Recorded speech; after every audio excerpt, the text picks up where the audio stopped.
Chief Smith is a well-respected leader who is able to build relationships both inside the agency and with all of the law enforcement communities that we work with.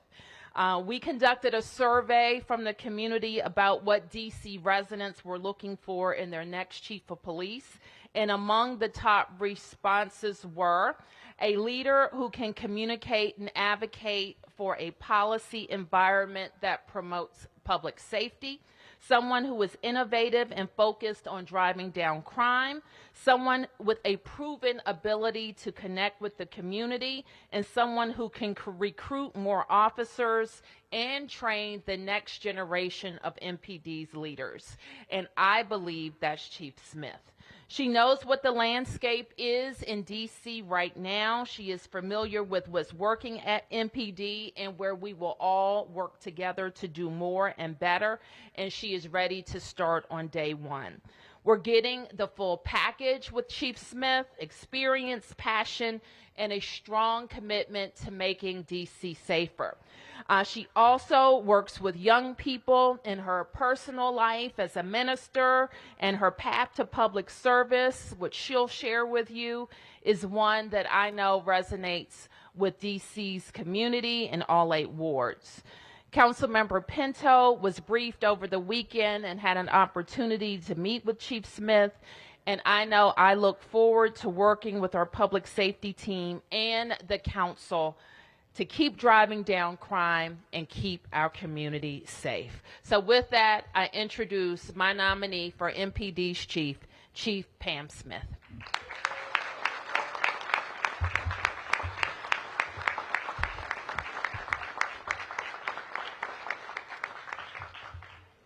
Thank you, Mayor Bowser, for that kind introduction. I am Pamela Smith, and it is my distinct honor and privilege to be introduced as the next Chief of Police for the Metropolitan Police Department. I want to extend my sincere appreciation and support for Mayor Muriel Bowser,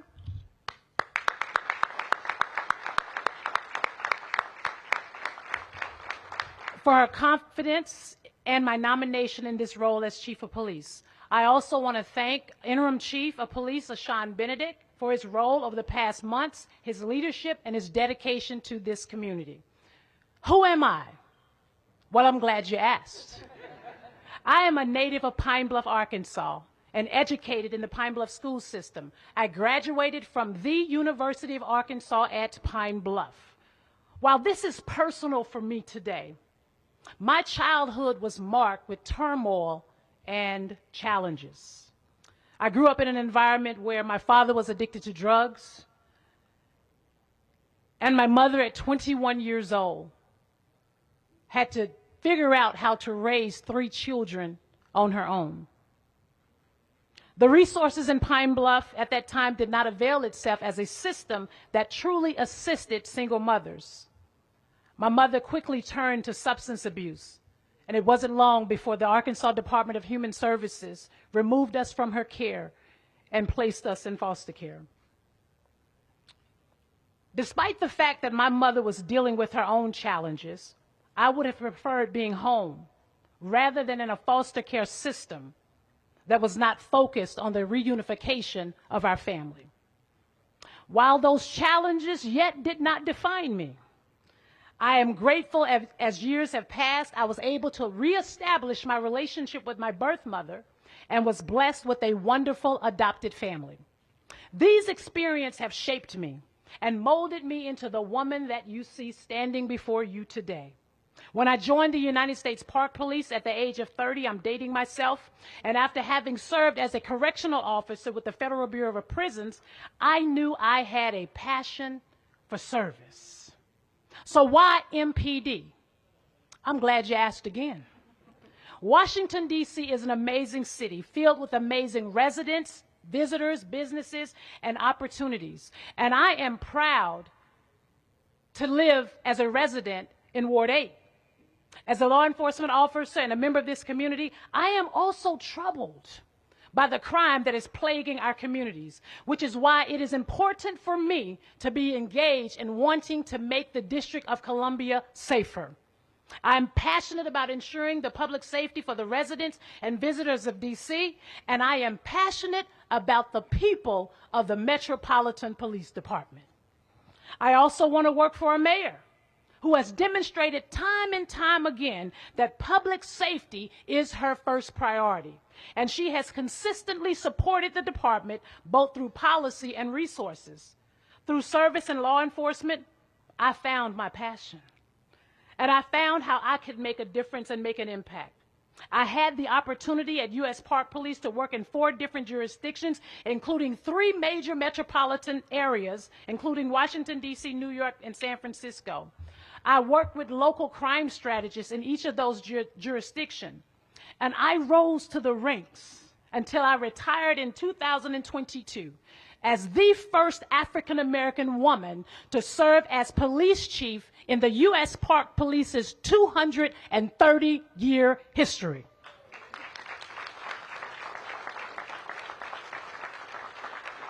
And I joined the MPD in 2022 as the first chief equity officer, and more recently serving as the assistant chief of our Homeland Security Bureau. These roles have given me a unique insight into MPD. I have had a front row seat at watching the men and women of MPD fight crime every day. You see, I know the players. Just watch the game. I have seen the tremendous work they do on our crime briefings, working with partners throughout the region. And as chief, I will be working with leaders of MPD and our partners in a collaborative effort to enhance our current strategies. What I know for sure is that MPD is an organization filled with passionate people who genuinely care about making the community safe. I have been able to compare MPD to a lot of agencies in a lot of places, and make no mistake about it. On today, I am proud, I am humbled, and I am excited to work alongside this team. Joining the MPD as your chief of police is a monumental occasion, and this historic moment is not lost on me. I join a legacy of strong African-American women who lead public safety in the District of Columbia, joining the mayor and the deputy mayor of public safety and justice. And today I have a message for young women who are watching this today. No matter where you come from, no matter your challenges that you face or the adversity that is in your way, if you choose to serve in law enforcement or any other career, you become an integral part of any community. I stand here today as someone who, as a child, I had no hopes, I had no dreams. They were far beyond my reach, but I believe that all things are possible. And I stand in this place because of what I believe in. And I'm confident that with my experiences both outside and inside of MPD, I bring a fresh perspective, a different kind of energy, a different level of passion to what I'm going to do. What I know is that MPD is a department of opportunity. No matter who you are, who our members are, or where they come from, there is the ability for them to make an impact with our community and have a sense of belonging within the agency. But let me be clear. As a community, we must tackle the violent crime issues that we are experiencing in the district. The community wants the police to be the police and do so in a constitutional, safe, and respectful manner. Make no mistake about it. I will be laser focused to ensure that we do everything we can in this space. That includes targeting the deployment of our officers to areas impacted by crime, engaging in long-term investigations focused on most violent individuals, leveraging a whole government approach, and I will take the lead in that space, and ensuring the effective use of our police officers. But what I also know is that there are many good practices already underway at the MPD. And my goal is to amplify those successes while identifying other new methods as well. I will work with the existing leaders at MPD to help develop a cohesive strategy that meets the needs of DC. And I will be visible in the community, listening to what the community wants, listening to what is needed, and our strategy will include the voices of Washington, D.C. We have a lot of work to do. And I'm so very thankful to Mayor Bowser and the broader D.C. community. Over the next few weeks, I look forward to getting to know even more members of our department, working with partners across the region and members of our community to work collaboratively on positive outcomes. Thank you, Mayor Bowser, for this amazing opportunity to serve the District of Columbia as Chief of Police. And my name is Pamela A. Smith, and I am your next Chief of Police for the District of Columbia.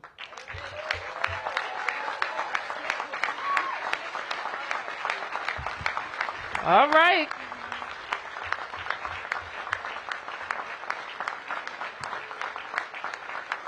We got a chief.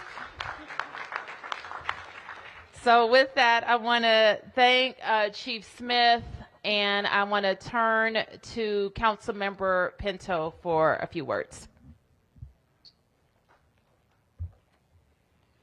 Well, thank you so much, and I officially understand the meaning of I can't follow that. But that was very inspiring. I'm Brooke Pinto. I have the privilege of being the Ward 2 council member as well as the chair of the Committee on Judiciary and Public Safety.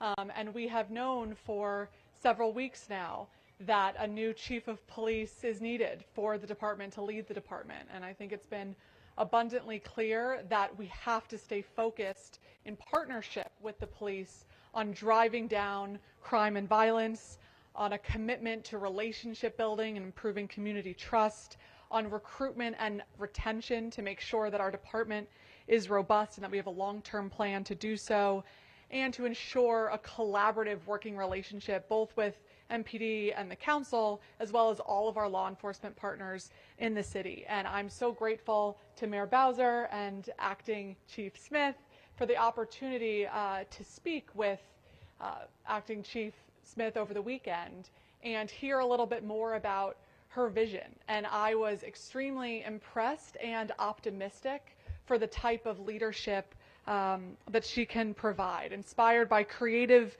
approaches she's committed to with community policing, with investments in technology, with a commitment to relationships that she already has in Washington, D.C. with our residents and will continue to build on, with the diversity of experiences that she has, both within MPD and outside MPD, with the diversity of jurisdictions, which I think is a really unique blend of experience that will help enable her leadership.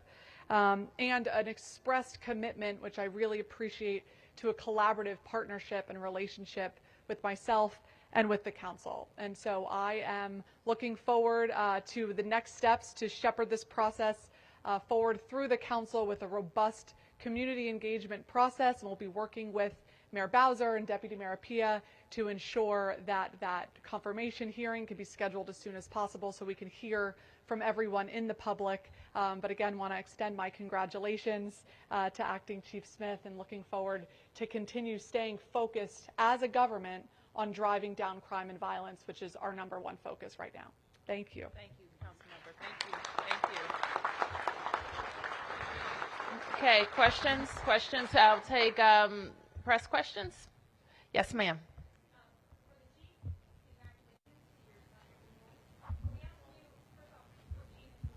Obviously, there's a crime issue in the district. You've been with the department for a while. What changes do you see need to be implemented, or do you want to follow the same course here? Well, thank you for that question. I think when we think about what's happening across the District of Columbia as it relates to crime, we have I truly believe in the crime fighting strategies that we hear in the District of Columbia with our Metropolitan Police Department. One of the things that we will continue to do is enhance upon our traffic safety compliance checkpoints.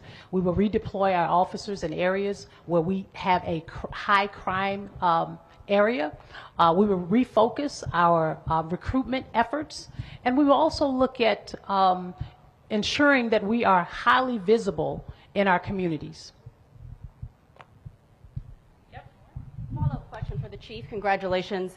As a member and a resident of Ward 8, How do you think that would influence your connection to the community? We've spoken to a lot of folks who still say, we don't see our officers enough. We want to be engaged with our officers, not just see them patrolling, but know who they are in real, meaningful relationships. How is your experience in Ward 8 going to influence that? Redeveloping a new initiative for ensuring that we continue with our hotspot policing. But I'm a leader from the front, and I'm a boots on the ground kind of leader. And what that means is that I will lead by example. The expectation is that our officers are, I think some of them, the majority of them, are doing a great job. Can we do better? Absolutely. And I will take the charge in ensuring that I am out there conducting public safety walks in our districts with our community, but also being present for our officers and establishing what my expectations will be as Chief of Police.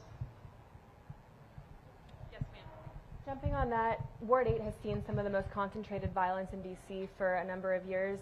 Now, can you talk about your personal experiences with violence in D.C., if you have any to speak about? Well, I don't have any personal experiences with regards to violence in the District of Columbia, but what I will say is this. I live in Ward 8, and I believe that every resident of the District of Columbia have a right to feel safe in D.C. When I lay my head down at night, I want to feel safe in D.C., and that's the reason why it's important to me to ensure that we do everything we can to drive down crime. It's not enough for folks to not feel safe, but I will tell you we're going to throw everything, all of our resources at ensuring that we do everything we can to drive down crime in the district. Do you feel safe right now where you live? I do feel safe where I live. Yes, Mark. Introduce yourself. Oh, hi. Name is Martin Ostermiel with WAMU. Congratulations. Good to meet you, at least at a distance. Thank you, sir. One thing you mentioned is talking about redeploying officers. I mean, there's been, you can look at the numbers, you can see where the officers, what districts they serve in, what PSAs they serve. And, you know, you saying that you want to redeploy officers to areas with more crime, is that a recognition that currently that too many officers are spread too evenly across the city, serving areas that may not have a whole lot of crime or more quality of life issues versus areas that have a lot more violent crime, but just not enough officers to handle that inflow of incidents? Well, without getting into our operational structure or flow, whenever there is an incident, we take that very seriously, but we also have opportunities to redeploy other resources to those areas to support what's happening in that particular area at that particular time. And we will continue to build on that. I will continue to work with this team standing behind me, and we will come up with different strategies and new strategies and approaches in order to combat crime in the District of Columbia. Yes, ma'am. And it has also been very important for us throughout this process. We have to redeploy officers because we have fewer officers. And so it's been very, very important that the chief and all of our leadership take the approach that we have to do more with fewer people. Any other questions? Yeah. Hi, I'm Darren Masha. I live in Ward 2. Hi, George. I have a question for the chief and Okay, could I ask you to hold 1 second until we finish our press questions, and then we'll go to community questions? Okay, and I'll get to you, but let me, I promised the press to finish with them, and then we'll go. We're going on the second round. Okay, Stephanie, Mark, and then I'll go second round. Mark? Mayor, for you and for Councilmember Pinto, I'm wondering if you could talk, well, first for you, Mayor Bowser, I doubt that you'll give us any names of other people who you interviewed. You're correct. Could you give us just some idea of how big a pool of people you talked to, how many people you looked at, how far away, how many internal, how many external? I'm going to turn to Deputy Mayor Apia in a second to fully answer your question, Mark. But let me just say this. I had a tremendous number of very qualified, competent police officials who are interested in this job, inside the department and outside the department. I told you what the community said was important, which also reflected my priorities. How will we have a leader with experience who's focused on crime fighting and can start on day one? And I have to tell you, a lot of our officials fit that bill. But I've done my best with all that I know about the district, where we are and what we need to select the right leader for this moment, and that's Pam Smith. I'm going to ask Lindsay to talk a little bit more about the process. So, as the mayor said at the start of the search, we really did conduct a nationwide search. And one of the things that was very obvious is that in a time where people say there's challenges around policing, we know there is, that one thing that there wasn't a challenges in was finding people who really, really wanted to be the chief of the Metropolitan Police Department. I met with, I'll say this, that we had dozens, literally dozens of people from across the country, small cities, large cities, internal candidates, external candidates. And so it was very important to us that we meet with a lot of people across sections so that we could present to the mayor a robust set of candidates to make the right choice for the district. And so we did that. We met with internal, external, large city, small city, people from across the country. Any other press questions? Yes, Sam? Yes, question for the chief. Oh, I'm sorry. I'm Sam Ford with Channel 7 here in Washington. Question for the chief. So you came from U.S. Park Police Chief over to a job at MPD. Did you come with the idea that this day might occur, might happen? Well, no, sir. To be honest, when I retired knowing that I was coming to the Metropolitan Police Department to serve as their Chief Equity Officer.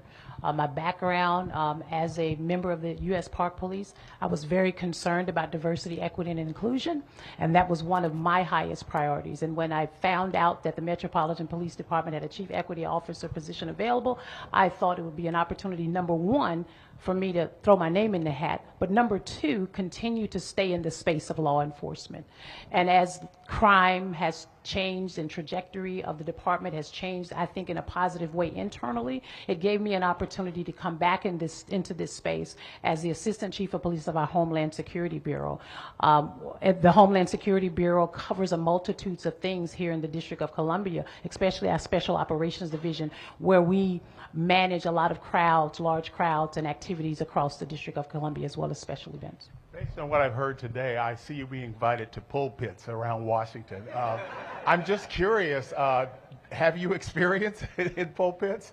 Yes, I have. As a matter of fact, I began my ministry in Staten Island, New York, where I was licensed in 2002, and then in 2004 I was ordained as a licensed minister, and then ordained as a youth pastor, and then went out to San Francisco, Third Baptist Church of San Francisco, under the tutelage of Cleophas Amos Brown, and I served as his youth pastor, and then I made my way down to Glencoe, Georgia, Zion Baptist Church, where I served as a youth pastor for Reverend Craig Campbell. And then I made my way back up here to Gum Springs, Virginia, where I served as a youth pastor for Dr. Darrell K. White. And now I am a member of Fort Foote Baptist Church in Fort Washington, Maryland.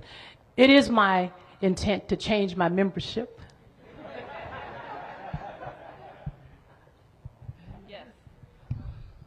Hi, Leonard Fleming, DC News Now. Chief, congratulations for the new position. Thank you, Chief, can you assess the morale in the department and talk about sort of how you plan to improve morale if it's low?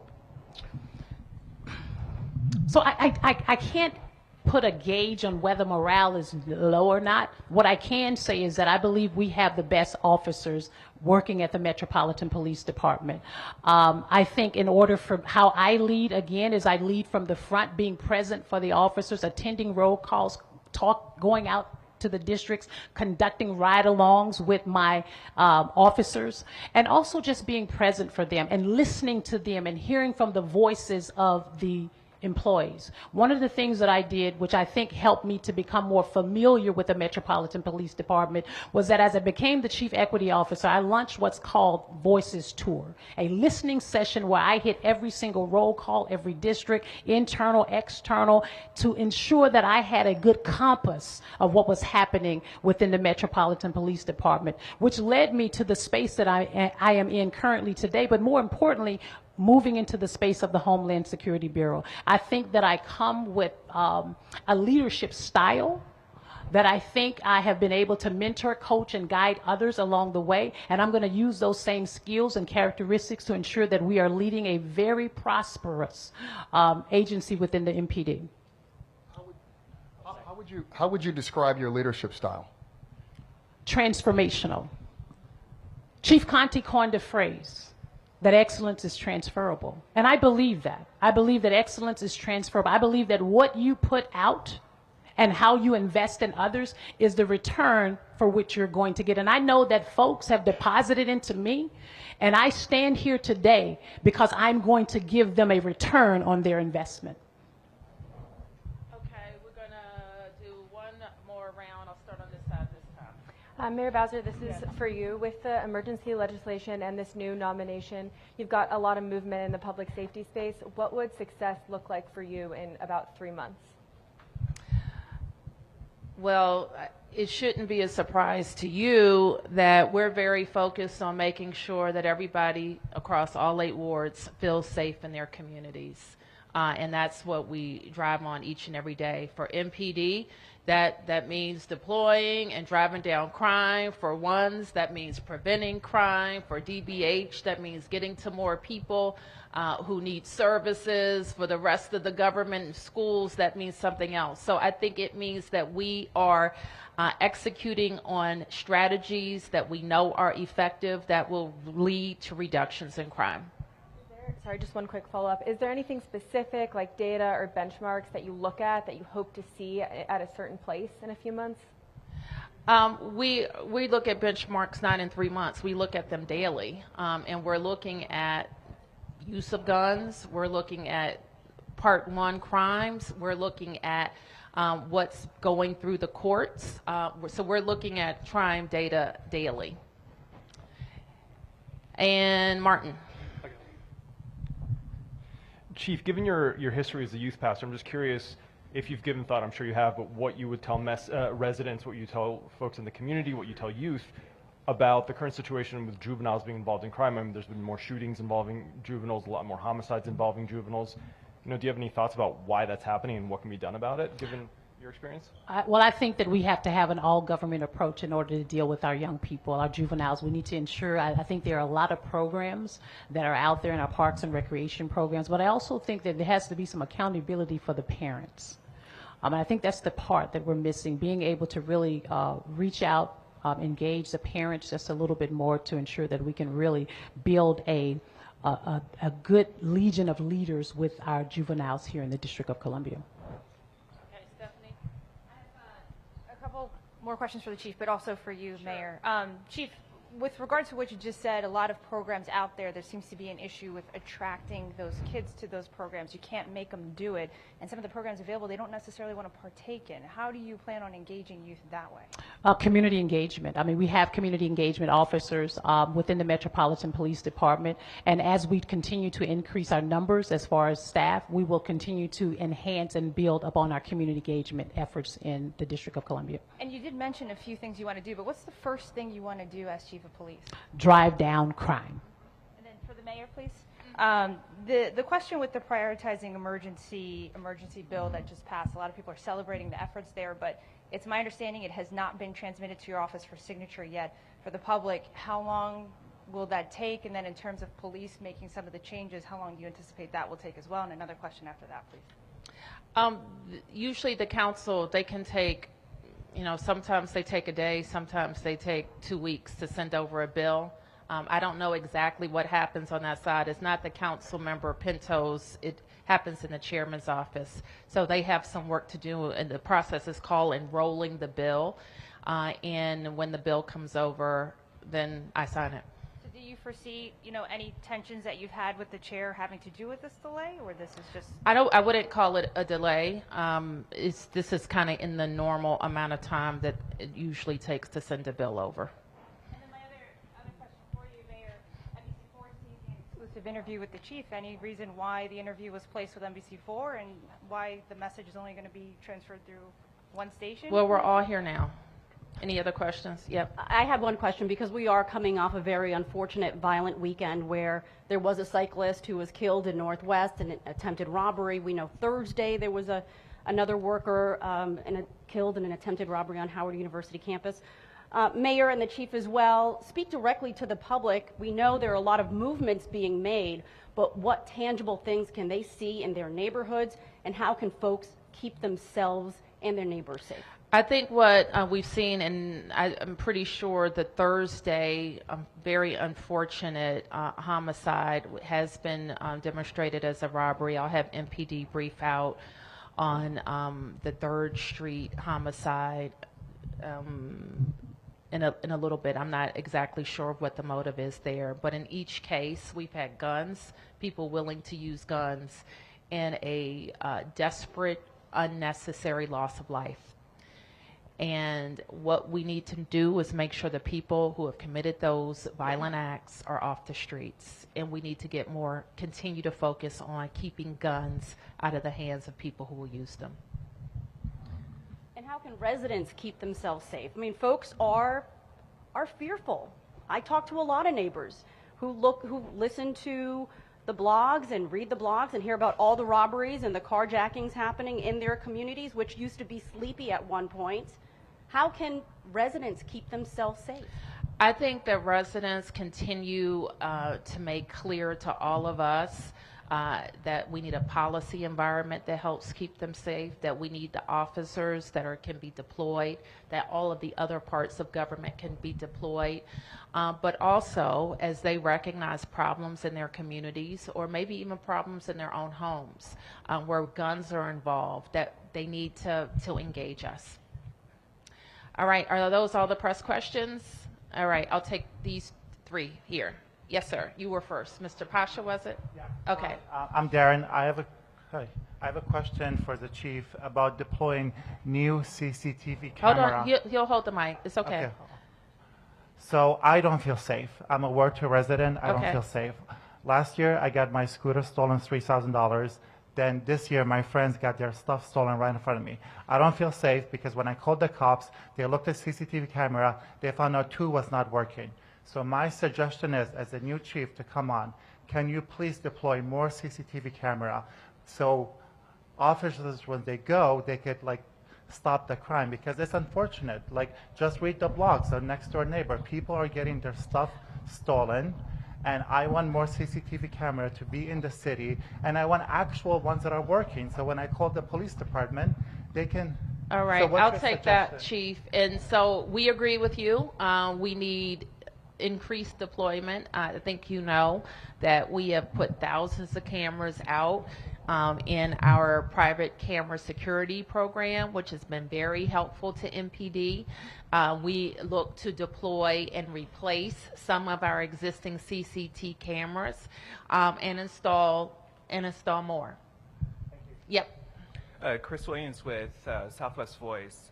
Crime is a function of many social and economic factors. DC has acute and growing racial disparities in health and wealth worsened by district policies.